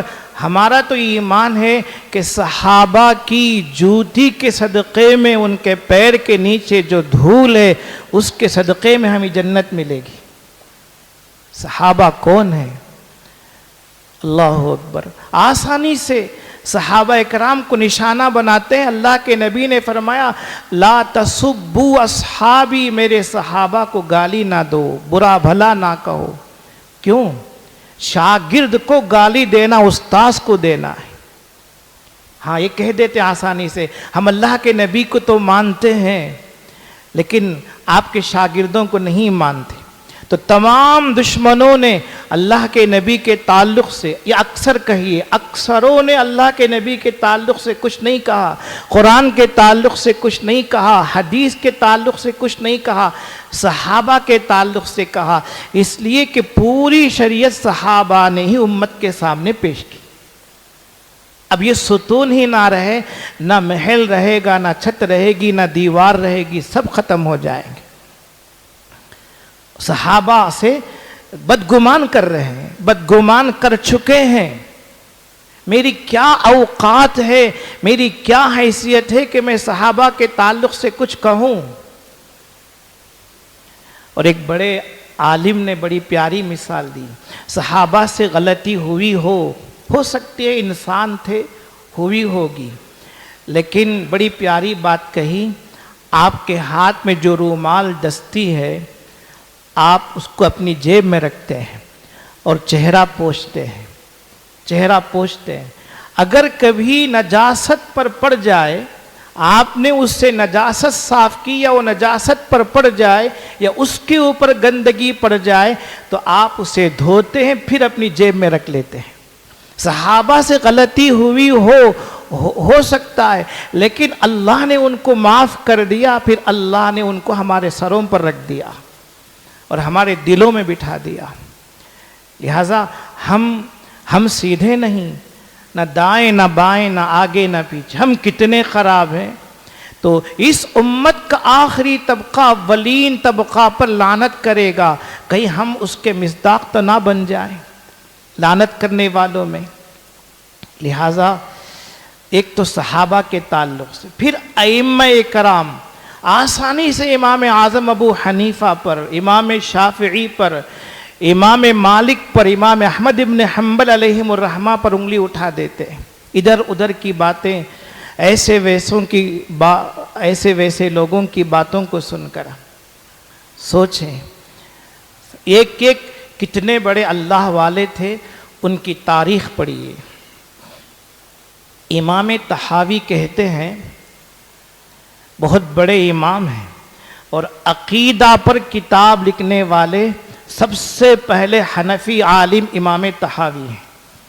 عقائد پر کتاب لکھنے والے، عقیدۃ الطحاوی، عقیدہ پر. اور پورے عرب میں ایک نہیں 20 اس کی شرح آ چکی ہے. عقیدۃ الطحاوی پر 20 شرح آ چکی ہے اور اسی کا درس دیتے ہیں، سبق پڑھاتے ہیں. حنفی عالم امام طحاوی رحمہ اللہ، وہ کہتے ہیں لیث ابن سعد رحمہ اللہ، امام شافعی رحمہ اللہ نے ان سے پڑھا ہے. لیث ابن سعد رحمۃ اللہ علیہ ان سے پڑھا ہے. ان سے پڑھنے کے بعد بہت سے مسائل سے رجوع کیے اور ان کی جگہ دوسری بات بتائی. تو لیث ابن سعد کہتے ہیں میں بہت سنتا تھا کہ ابو حنیفہ بہت بڑی شخصیت ہے، لیکن کبھی دیکھنے کا موقع نہیں ہوا. میں حج میں گیا، حج کر کے جب میں رمی جمرات وغیرہ کے جو مقامات ہیں وہاں دیکھا کہ ایک جگہ بہت بھیڑ لگی ہوئی ہے، بہت بھیڑ لگی ہوئی ہے. لوگ ایک آدمی سے سوال پر سوال کرتے جا رہے ہیں، سوالات کی بوچھاڑ ہے. میں بھی کھڑا ہو گیا. لیث ابن سعد بہت بڑے آدمی ہیں اور امام مالک رحمۃ اللہ علیہ نے خطوط لکھ کر لیث ابن سعد رحمہ اللہ سے بہت سے مسائل معلوم کیے. امام مالک نے، امام شافعی نے ان سے پڑھا. وہ کہتے ہیں کہ میں دیکھا کہ ایک جگہ بڑی بھیڑ ہے اور لوگ پوچھ رہے ہیں. میں نے دیکھا بیچ میں ایک شخص کھڑا ہوا ہے، جواب دے رہا ہے. لوگ پوچھ رہے ہیں ابو حنیفہ ابو حنیفہ ابو حنیفہ، یہ کیا ہے، یہ کیا ہے، یہ کیا ہے. میں سمجھ گیا یہ وہی ابو حنیفہ ہیں جن کو دیکھنے کی مجھے عرصہ سے تمنا تھی. میں بھی وہیں ٹھہر گیا. تو ایک آدمی نے کہا اے ابو حنیفہ، میں بہت مالدار آدمی ہوں، میرا ایک لڑکا ہے، میں بہت مال خرچ کرتا ہوں اور اس کا نکاح کرتا ہوں، بہت مال خرچ کرتا ہوں، اس کا نکاح کرتا ہوں، لیکن وہ بڑی آسانی سے طلاق دے دیتا ہے. اس طریقے سے میرا مال بھی برباد ہو رہا ہے، اس کی زندگی بھی برباد ہو رہی ہے، مجھے کوئی تدبیر بتائی. امام ابو حنیفہ رحمہ اللہ نے فوراً جواب دیا، ایسا کرو کہ جہاں غلام باندیاں فروخت ہوتی ہیں، اس زمانے میں غلام باندیوں کا رواج تھا، جہاں غلام باندیاں فروخت ہوتی ہیں وہاں بازار میں لے جاؤ اپنے لڑکے کو. جس باندی جس عورت کی طرف وہ زیادہ دیکھے تو تم اس کو اپنے لیے خرید لینا، اس باندی کو اپنے لیے خرید لینا. اور اس کا نکاح اپنے بیٹے سے کر دینا. امام اعظم ابو حنیفہ فرما رہے ہیں اپنے بیٹے سے اس کا نکاح کر دینا. اب آگے اگر وہ طلاق دے گا تو تمہاری باندی رہے گی، اس لیے کہ وہ تمہاری باندی ہے. اگر وہ آزاد کرنا چاہے گا تو آزاد نہیں کر سکتا، اس لیے کہ اس کی باندی نہیں ہے، لہذا مال برباد نہیں ہوگا. یہ تدبیر دی. لیث ابن سعد رحمت اللہ علیہ کہتے ہیں میں حاضر جوابی پر، فوری جواب دینے پر دنگ رہ گیا کہ آپ نے جو فوری تدبیر بتائی، بڑی شاندار تدبیر بتائی. خطیب بغدادی رحمہ اللہ بہت بڑے عالم گزرے ہیں، علم حدیث میں بہت خدمات ہیں، اصول حدیث میں ان کی بڑی خدمات ہیں. خطیب بغدادی کی روایت ہے امام اعظم ابو حنیفہ رحمہ اللہ کے خاص شاگرد تھے، دست راست رائٹ ہینڈ، امام ابو یوسف رحمہ اللہ، قاضی القضات کہتے ہیں. وہ بیمار ہو گئے. امام اعظم ابو حنیفہ نے ان کی عیادت کی، تیمار داری کی، بیمار پرسی کی. دیکھا کہ حالت بہت خراب ہے. امام اعظم ابو حنیفہ دعا کر کے باہر آئے، کہا خدا کی قسم اگر یہ نوجوان مر گیا تو روئے زمین پر اس سے بہتر کوئی عالم دوبارہ پیدا نہیں ہوگا. یہ جوان مر گیا تو کوئی ایسا روئے زمین پر نہیں ہے جو اس کی مماثلت کر سکے، اس کا مقابلہ کر سکے، جو اس جیسا ہو سکے. لیکن چند دنوں کے بعد امام اعظم کی دعا سے امام ابو یوسف اچھے ہو گئے، شفا ہو گئی. اور امام اعظم ابو حنیفہ جو ان کے استاذ ہیں، ان کے یہ جملے ابو یوسف رحمہ اللہ نے سن لیے. اب سننے کے بعد دل میں عجب پیدا ہو گیا کہ ہاں کہ میں بھی کچھ ہوں، کہ میرے حضرت نے اتنی بڑی بات کہہ دی کہ پوری روئے زمین پر ایسا کوئی عالم نہیں ہے، اگر یہ مر گیا تو دنیا بڑی محروم ہو جائے گی. تو عجب پیدا ہو گیا. اپنا الگ درس اور الگ سبق، اس کا حلقہ قائم کر لیا حضرت کے ہوتے ہوئے. امام اعظم ابو حنیفہ رحمہ اللہ نے پوچھا بھائی ابو یوسف کا کیا ہوا؟ لوگوں نے کہا حضرت آپ کی بات ان تک پہنچی، آپ نے جو تعریف کی تھی، انہوں نے اپنا حلقہ درس اور سبق کا حلقہ الگ ہی قائم کر لیا. حضرت نے کہا اوہو ٹھیک ہے. ایک معتبر آدمی کو بلایا، بلا کر کہا جاؤ ابو یوسف سے مسئلہ پوچھو. ایک مسئلہ بتایا، پوچھو، یہ پوچھو کہ ایک شخص نے ایک دھوبی کو دھونے کے لیے کپڑا دیا، اپنا کپڑا دیا دھونے کے لیے، اور دھوبی نے قیمت طے کر دی 2 درہم. اس زمانے میں درہم چلتے تھے، 2 درہم قیمت ہے. کپڑا دھل گیا یا نہیں دھلا، بہرحال اس نے جو کہا کہ فلاں دن آؤ، فلاں دن آؤ، میری بات سمجھ رہے ہیں؟ ہاں. تو وہ کپڑے والا کپڑا لینے کے لیے گیا. اب دھوبی نے صاف انکار کر دیا کہ تم میرے پاس کپڑا دیے ہی نہیں، دھلنے کے لیے میرے پاس کپڑا تم نے دیا ہی نہیں. پھر وہ شخص واپس چلا گیا. چند دن کے بعد دوبارہ گیا اور کہا کہ مجھے میرا کپڑا دے دو. تو دھوبی نے اس کو اس کا کپڑا دے دیا اور دھلا ہوا دیا. ابو یوسف سے پوچھو کہ اس کی اجرت دی جائے گی یا نہیں دی جائے گی. اس کی جو اجرت ہے، قیمت ہے 2 درہم، اس کو اس کا پیسہ دیا جائے گا یا نہیں دیا جائے گا؟ ابو یوسف یہ کہیں کہ دینا ضروری ہے تو تم کہنا غلط. ابو یوسف یہ کہیں کہ نہیں دینا چاہیے، تم کہنا غلط. ابو یوسف جو کہیں غلط کہہ دو. اب وہ معتبر سمجھدار آدمی تھا، ابو یوسف رحمہ اللہ کے پاس گیا اور یہ مسئلہ پوچھا دھوبی والا کہ 2 درہم طے ہو گئے تھے، تو پہلی بار تو انکار کیا، لیکن دوسری بار اس نے دھلا ہوا کپڑا دے دیا، آپ بتائیے قیمت دینا ضروری ہے یا نہیں؟ ابو یوسف رحمہ اللہ نے کہا قیمت دینا واجب ہے۔ اس نے کہا غلط۔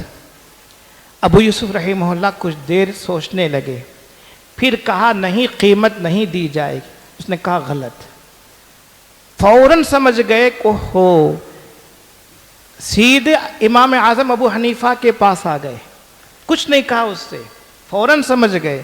ابو حنیفہ رحمہ اللہ کے پاس آئے تو حضرت نے فرمایا ہنس کر شاید دھوبی والا مسئلہ لے آیا۔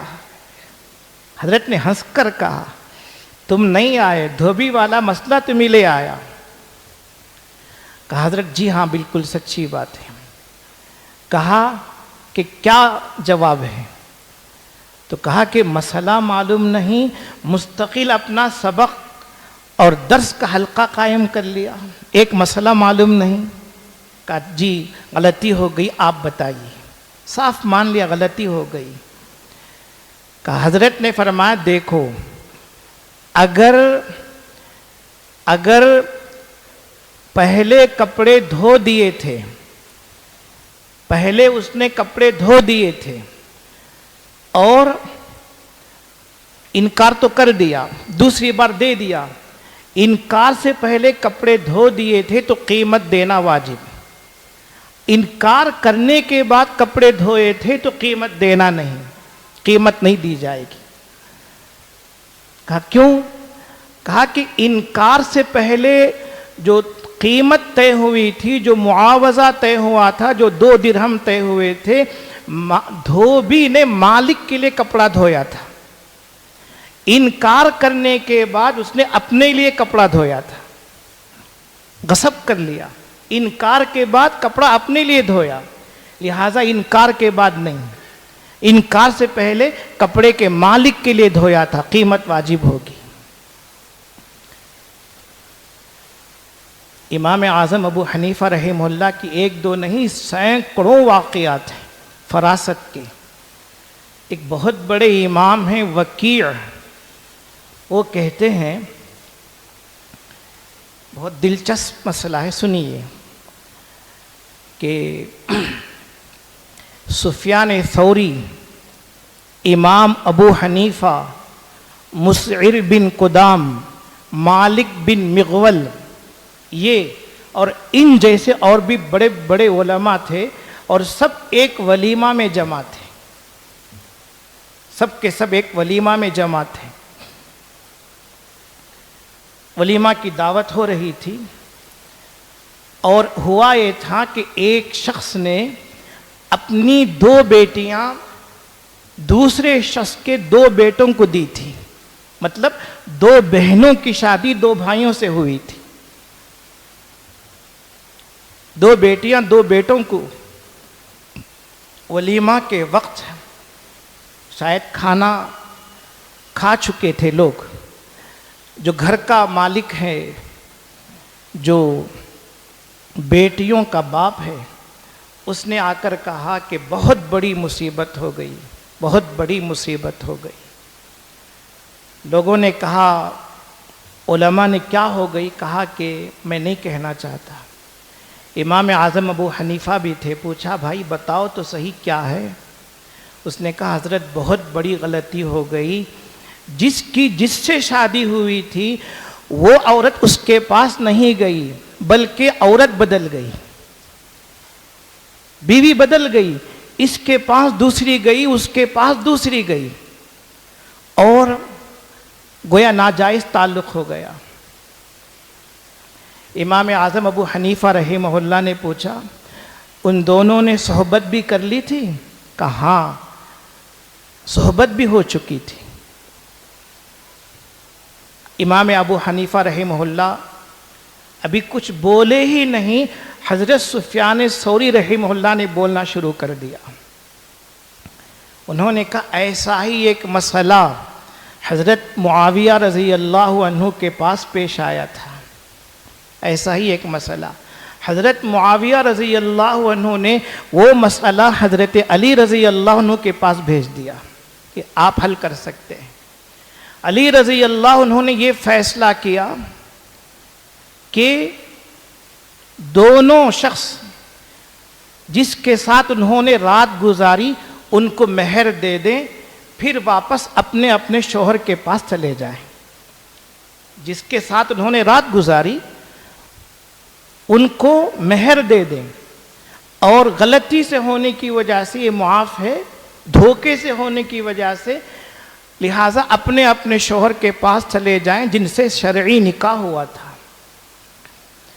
سفیان ثوری رحمہ اللہ بول رہے تھے، امام اعظم ابو حنیفہ خاموش تھے۔ امام مسعر بن قدام رحمہ اللہ نے کہا ابو حنیفہ آپ کہیے۔ سفیان ثوری فرمانے لگے وہ بھی تو یہی کہہ سکتے ہیں اور کیا کہیں گے، وہ بھی تو یہی کہیں گے اور کیا کہیں گے۔ لیکن امام اعظم رحمہ اللہ نے کہا ان دونوں دولہا کو میرے پاس لاؤ، دونوں لڑکوں کو۔ دونوں آپ کے پاس لائے گئے۔ امام اعظم رحمہ اللہ نے پوچھا جن کے ساتھ تمہاری رات گزری تھی کیا وہ تمہیں پسند ہے؟ ہر ایک نے کہا ہمیں وہ پسند ہے۔ ہر ایک نے کہا جس کے ساتھ ہماری رات گزری تھی وہ ہمیں پسند ہے۔ امام اعظم رحمہ اللہ نے کہا ٹھیک ہے، اب کہو کہ تمہاری بیوی کا نام کیا ہے؟ ہر ایک نے اپنی بیوی کا نام بتایا۔ رات تو دوسرے کے ساتھ گزاری، اصل بیوی کا نام بتایا۔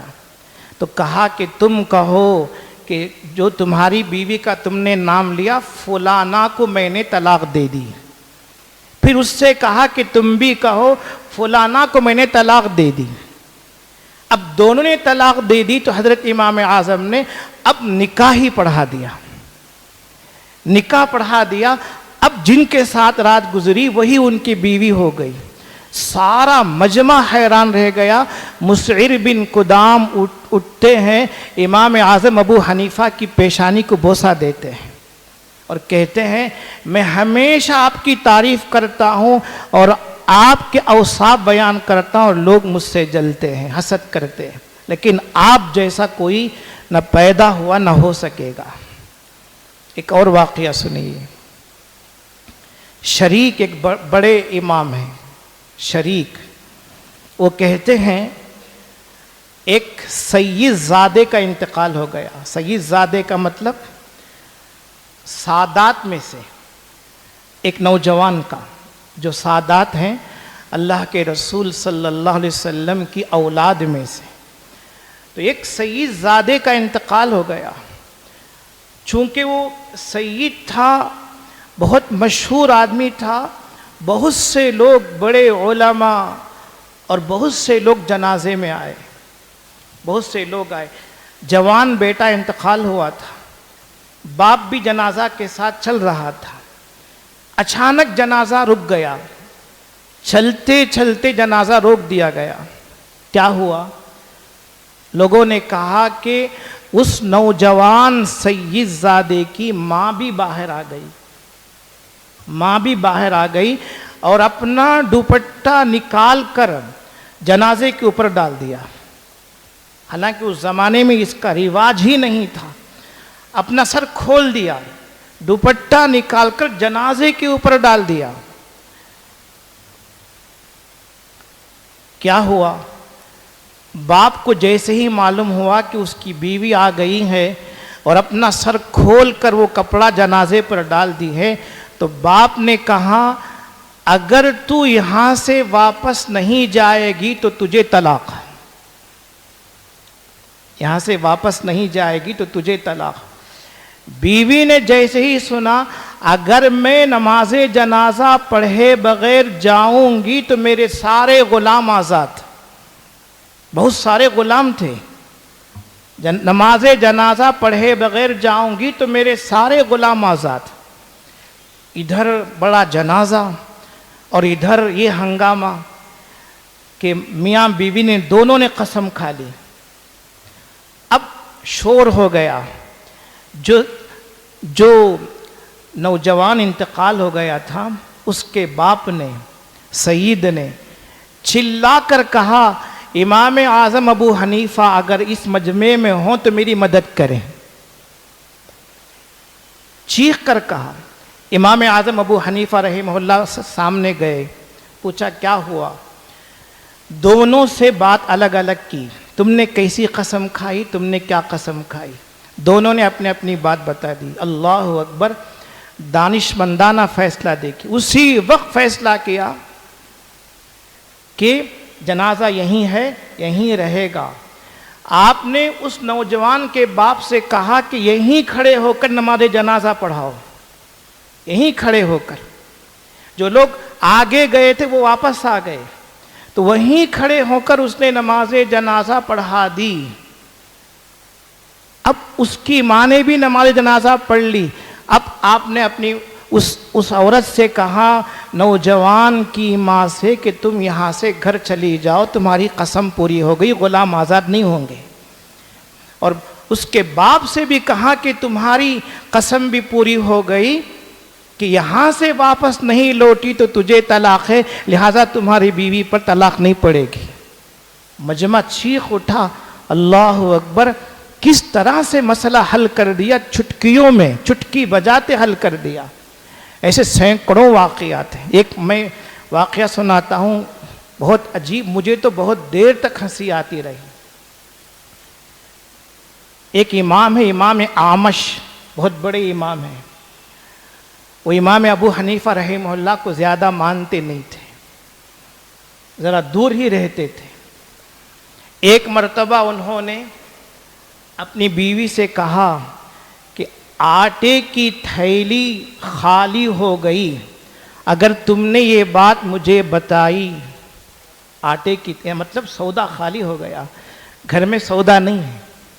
آٹے کی تھیلی خالی ہو گئی، تم نے یہ بات مجھے بتائی، یا کسی کے ذریعے سے تم نے یہ بات کہلوائی، یا اشارتاً تم نے یہ بات کہی، یا مجھے لکھ کر دی، ہر صورت میں تمہیں طلاق، ہر صورت میں تجھے طلاق. بیوی سے کہہ دیا. اللہ اکبر. آٹے کی تھیلی خالی ہو جائے، دیکھیے کیا ہوگا. کوئی زندہ رہے گا؟ تو پریشان ہو گئی ان کی بیوی، یا اللہ کیا ہوگا. لوگوں نے کہا ارے پریشان ہونے کی ضرورت نہیں، ابو حنیفہ رحمہ اللہ سے جاؤ، ان سے کہو. وہ گئی امام اعظم ابو حنیفہ رحمہ اللہ سے، اپنی پریشانی ذکر کی. میں خود بتاؤں تو مجھے طلاق، کسی کے ذریعے سے کہلواؤں تو مجھے طلاق، لکھ کر دوں تو طلاق، اشارتاً کہوں تو طلاق، میں کیا کروں؟ امام اعظم نے کہا کوئی بات نہیں، 2 سیکنڈ کی بات ہے. ایسا کرو، آٹے کی تھیلی جب خالی ہو جائے اپنے خاوند کے پائجامہ سے اسے باندھ دو. ان کا جو پائجامہ ہے، پینٹ ہے، ان کا جو ازار ہے، اس سے اس کو باندھ دو. وہ جب صبح کو اٹھیں گے اور اپنا ازار پہننے کے لیے اٹھائیں گے تو آٹے کی تھیلی بھی خود بخود آئے گی. لہٰذا امام اعمش صبح کو اٹھتے ہیں اور ان کو محسوس ہوتا ہے کہ آج میرا پائجامہ وزندار کیوں ہے، کل تک تو ہلکا تھا، آج وزندار کیوں ہے. پریشان ہو گئے. کچھ روشنی تھی، ہلکی ہلکی. غور سے دیکھا تو زیادہ سمجھ میں نہیں آیا. اب کھینچ کر لے کر گئے تو تھیلی بھی ساتھ آ رہی تھی. تو سمجھ گئے وہ ابو حنیفہ کی یہ تدبیر ہے. فوراً سمجھ گئے اور کہنے لگے اللہ ابو حنیفہ پر رحم کرے، انہوں نے ہماری عورتوں میں رسوا کر دیا، انہوں نے ہماری عورتوں میں رسوا کر دیا. اب ہم عورتوں میں ذلیل ہو گئے کہ بچنا چاہتے ہیں تو بچنے کا کوئی راستہ نظر نہیں آتا، کوئی راہ نظر نہیں آتی. لیکن اتنے بڑے اللہ والے آج آسانی سے کہہ دیتے ہیں امام اعظم ابو حنیفہ کا استاذ کون ہے. امام اعظم ابو حنیفہ رحمہ اللہ نے 4000 محدثین سے حدیث پڑھی ہے. اور فقہ کا علم حاصل کیا ہے، 1 2 نہیں 4000۔ اور میں آپ کو گناؤں، حماد ابن ابی سلیمان، وہ ابراہیم نخعی، امام ابو حنیفہ پڑھتے حماد ابن ابی سلیمان سے، وہ پڑھتے ہیں ابراہیم نخعی سے، وہ پڑھتے ہیں علقمہ ابن اسود سے، وہ پڑھتے ہیں عبداللہ ابن مسعود رضی اللہ عنہ سے۔ کتنے واسطے ہیں؟ 3۔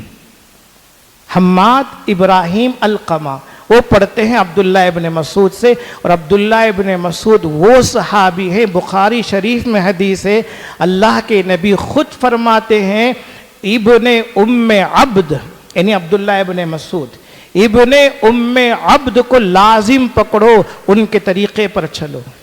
اللہ کے نبی خود فرماتے ہیں، بخاری میں حدیث ہے۔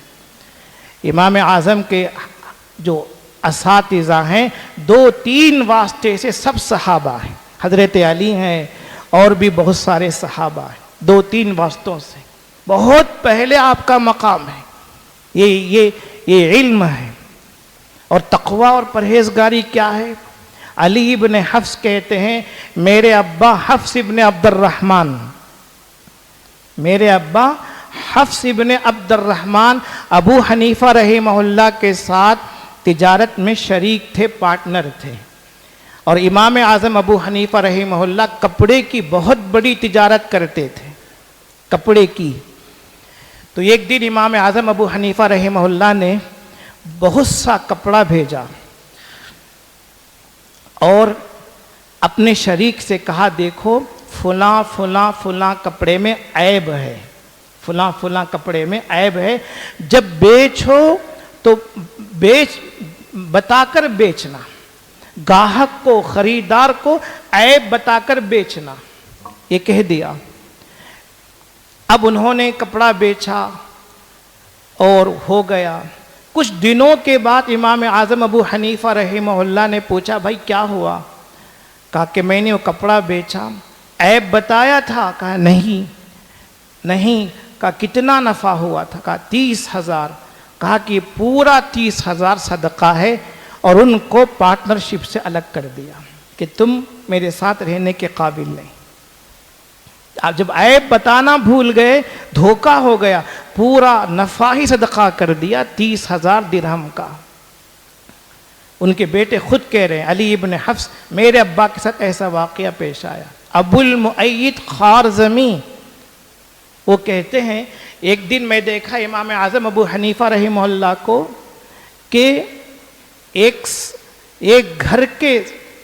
گھر کے پاس بیٹھے ہیں، اور اس گھر کا سایہ بھی ہے، لیکن سایہ کو چھوڑ کر دھوپ میں بیٹھے ہیں، سایہ میں نہیں بیٹھے ہیں، دھوپ میں بیٹھے ہوئے ہیں۔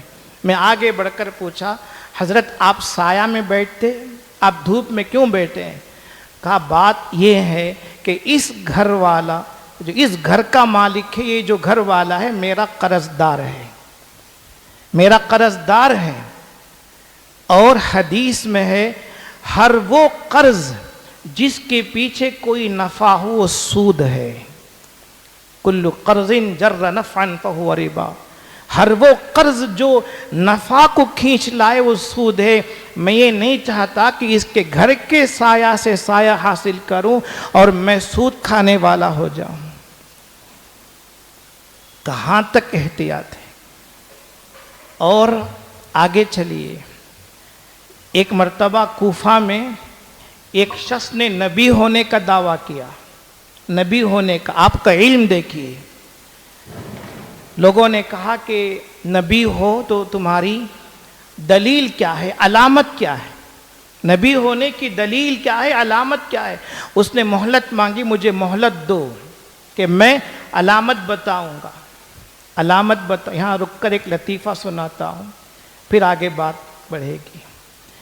کہ مامون رشید کے زمانے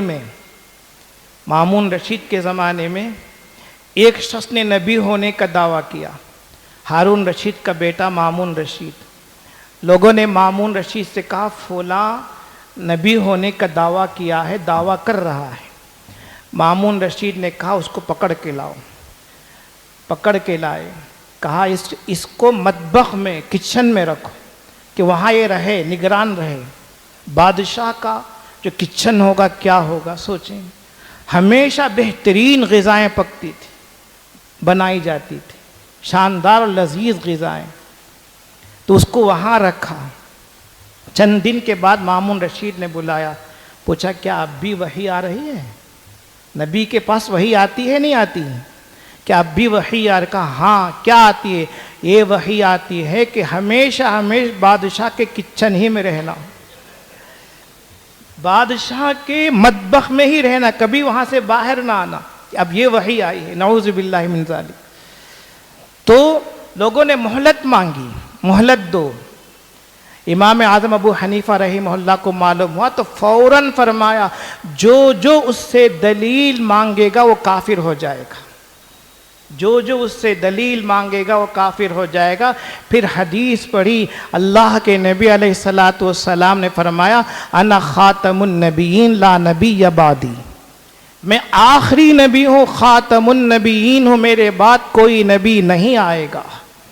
کوئی جب حدیث سامنے آ گئی، اب دلیل پوچھنی ہے یا اس کے سر پر جوتا مارنا ہے؟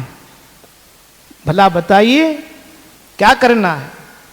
ہاں، لہٰذا ہمارے حضرت مفتی سعید احمد صاحب پالن پوری رحمہ اللہ ہمیشہ فرماتے تھے کہ دلیلیں 5 ہیں۔ دلیلیں قرآن، سنت، اجماع صحابہ، قیاس، اور 5ویں دلیل جوتا ہے۔ جو ان 4 دلیلوں سے بات نہ مانے اسے جوتے سے سیدھا کرو۔ سمجھ گئے؟ میں یہ نہیں کہہ رہا آپ ماننا شروع کرو اب ہم پھنس جائیں، ہاں یہ نہیں کہہ رہا ہوں، سمجھ رہے ہیں؟ تو بات یہ ہے کہ حقیقت سمجھیں، دائیں نہیں بائیں نہیں، کچھ معلوم نہیں صاف کہہ دیتے ہیں، وہ تو ٹھیک ہی تو کہہ رہا ہے، وہ تو کوئی غلط بات تو نہیں کہہ رہا ہے۔ ہم کیسے کہیں؟ ہمارے پاس علم ہو، معیار ہو اور صحیح تربیت ہو، ہم جانتے ہوں تب کہیں تو ٹھیک ہے، ورنہ ہمیں کہنے کا کوئی حق نہیں۔ امام شافعی رحمہ اللہ بھی ایسے ہی تھے، امام احمد ابن حنبل، میں کہوں آپ کو امام اعظم ابو حنیفہ رحمہ اللہ سب سے بڑے ہیں۔ 11 خصوصیتیں علماء نے لکھی ہیں امام اعظم ابو حنیفہ کی۔ پہلی خصوصیت یہ ہے کہ آپ خیر القرون کے دور میں پیدا ہوئے۔ اللہ کے نبی نے فرمایا نہیں کہ خیر القرون قرنی ثم الذین یلونہم ثم الذین یلونہم، امام اعظم خیر القرون کے دور میں پیدا ہوئے۔ دوسری خصوصیت ہے کہ امام اعظم تابعی ہیں، کوئی امام تابعی نہیں۔ امام اعظم سے ابو حنیفہ سے 15 سال چھوٹے ہیں امام مالک۔ امام مالک بہت بڑے امام ہیں، لیکن تبع تابعین میں ہیں، تابعین میں نہیں۔ اور امام اعظم ابو حنیفہ رحمہ اللہ کا جس سال انتقال ہوا اسی سال امام شافعی کی پیدائش ہوتی ہے، 70 سال چھوٹے ہیں۔ اور امام شافعی رحمہ اللہ سے تقریباً 20-25 سال چھوٹے امام احمد ابن حنبل۔ امام احمد ابن حنبل کے شاگرد ہیں امام بخاری۔ امام بخاری، ان کے بعد امام مسلم، امام نسائی، امام ترمذی وغیرہ آتے ہیں۔ تو جتنے امام ائمہ حدیث ہیں سب بات کے ہیں، امام اعظم سب سے پہلے ہیں۔ علم حدیث میں بھی آپ سے آگے کوئی نہیں، علم فقہ میں بھی آپ سے آگے کوئی نہیں۔